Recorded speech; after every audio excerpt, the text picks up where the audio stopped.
welcome back to Simplified by Singham. Today we are going to talk about something really important in Python that saves your program from crashing. It is called exception handling in Python. Now, don't worry, I know that word sounds a little scary, but it's actually super simple. Think of it like this. If you're driving a car and suddenly there's a pothole, what do? You don't stop the whole journey, right? You just steer around it and keep going, right? So that's exactly what exception handling does in Python. It lets your program handle errors smoothly instead of just crashing. In Python, we use three main blocks for handling errors, which is try, except, and finally. So try is that where you write code that might cause an error, and except it will help you in what to do if an error happens. And finally, this code that runs no matter what, error or no error. So here is a simple structure. Try. Here is the where you write, you generate exception. There might be some error in that code. You can keep that under try. And except will handle this error. So if there is an error in the try block, what should I do? So that is being handled by except. And finally will run no matter what. Like it doesn't matter whether it have exception or not. It will run neither way. Like for example, let's create a function called test try. And let's create the try block first. Try. And let's create then and just give input. Just follow me. Enter a number.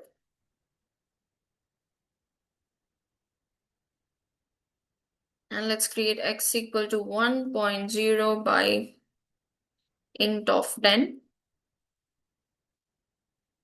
And just print x, return 1. Now let's write except block. Just print exception occurred.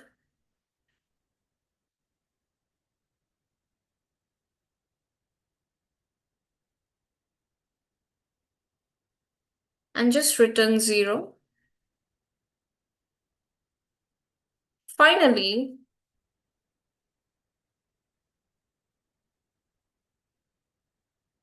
and just print. This is a test of finally block.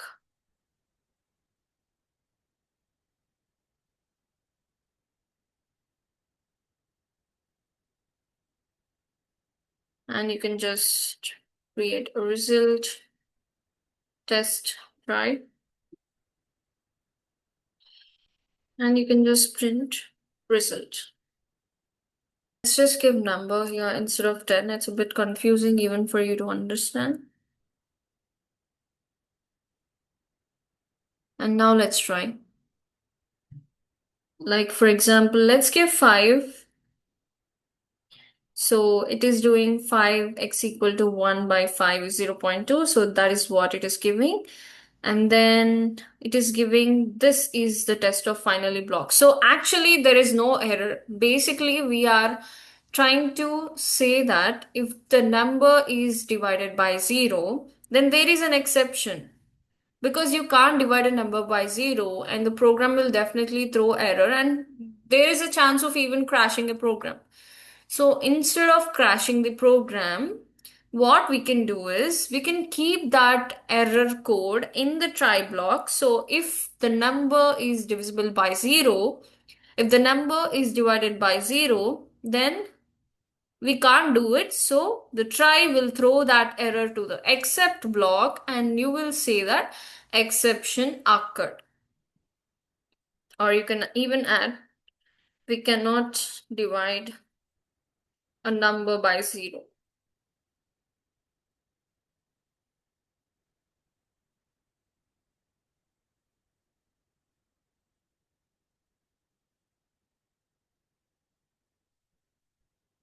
And when you give the number value 0, you see exception occurred, we cannot divide a number by 0. But still the finally block will run. It is showing us this is a test of finally block. And it will return 0 because that is what we are returning when we have an exception. So basically, let me explain it briefly. So let us understand this. So first I created a function called test try. So this test is to check whether a number is divisible by 0 or not. This is to check if the number is 0, what we have to do. Because we cannot divide a number by 0, right? So what if the number is divided by 0? So what if we get a situation when number is divided by 0? So we have to handle that runtime error. So in order to handle that runtime error, we kept that error code in the try block. So this is not an error code, but it might become an error. You're thinking that there might be something might be wrong with this code. You're just thinking that the number might be 0. What if the number is 0? Then you know that this will definitely throw an error. So when it throws an error, the try block will invoke the except block, and this will say that exception occurred, we cannot divide a number by 0. So now the user will understand that okay, we can't give 0 here, so instead we have to give some other number. It will not directly crash the entire program, but it will still run the program. Even there is an error, it is showing the error, and also it is running the finally block also. It is not just coming out of the program and it is throwing some error on your face. No, it is not doing that. It is showing you the error, that there is something wrong at this particular point, and at the same time it is running the rest of the code. So this is what we call exception handling.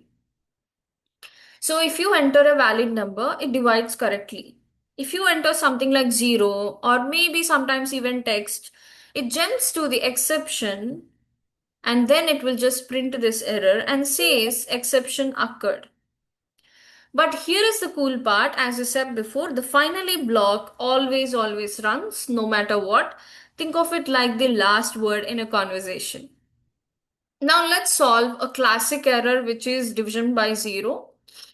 We have already done it. So all you have to do is, let's create divide and let's give A and B and just give try and just create a result equal to A by B and just return the result. If everything goes well, then it will run it, or else it will throw the exception. 0 division error. Already have predefined exceptions.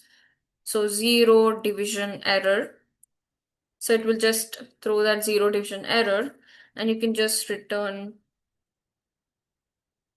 this must be except, and then you just return error division by 0 is not allowed.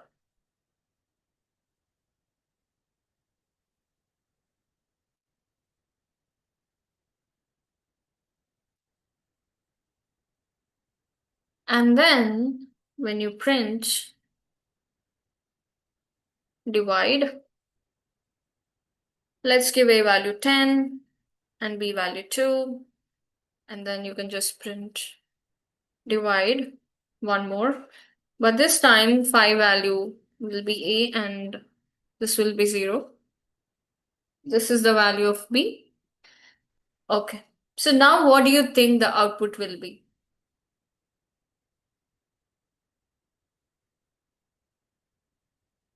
So the first one was so smooth. 10 by 2 is 5.0. So that's what we got the output. And the second one is 5 by 0. So now the program will go here. It will check 5 by 0 is not, we cannot do it. So it will just throw this exception saying that division by 0 is not allowed.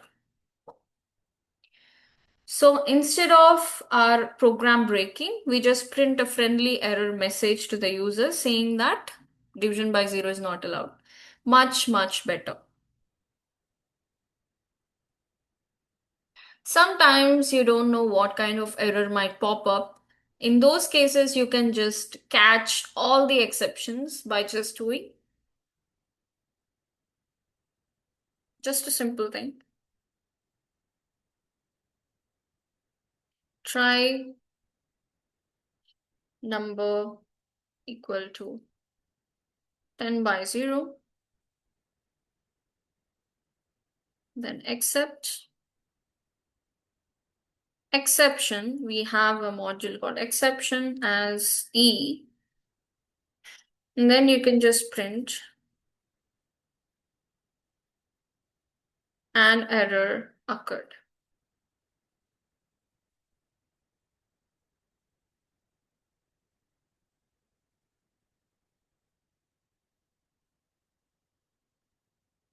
Like, for example, when you run it,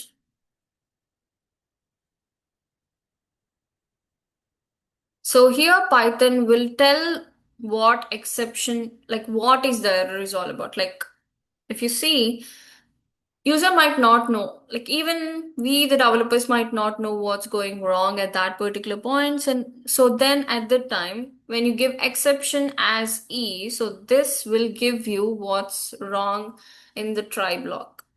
So here division by 0 is the exception, so that is what you see as an error occurred, division by 0. So Python tells us exactly what went wrong. And we also have a bonus where we can also use an else block. It runs only when there is no error. Like, for example,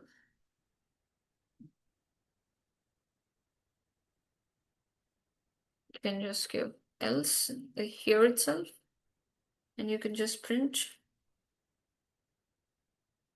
you typed value. And here, let's give value int of input, enter a number. Then you just do accept value error and just give invalid value.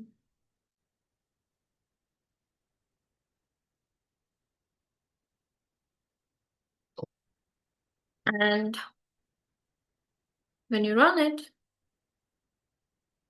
if you type the number, then you typed 4.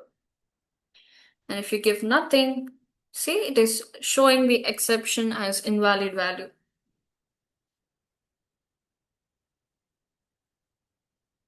Or even sometimes you can even try giving a string.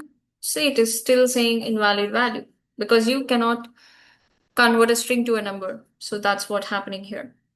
So let's wrap it up with another simple example.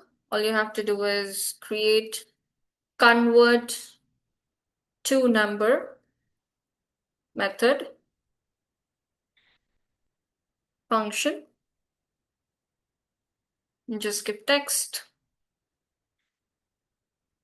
And inside try block, let's give number equal to int of text. And accept value error and return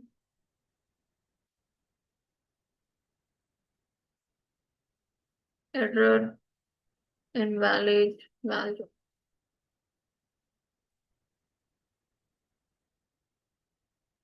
And you can just print convert to number. You can call that function. And let's give 1, 2, 3 here. And let's give ABC in the next one.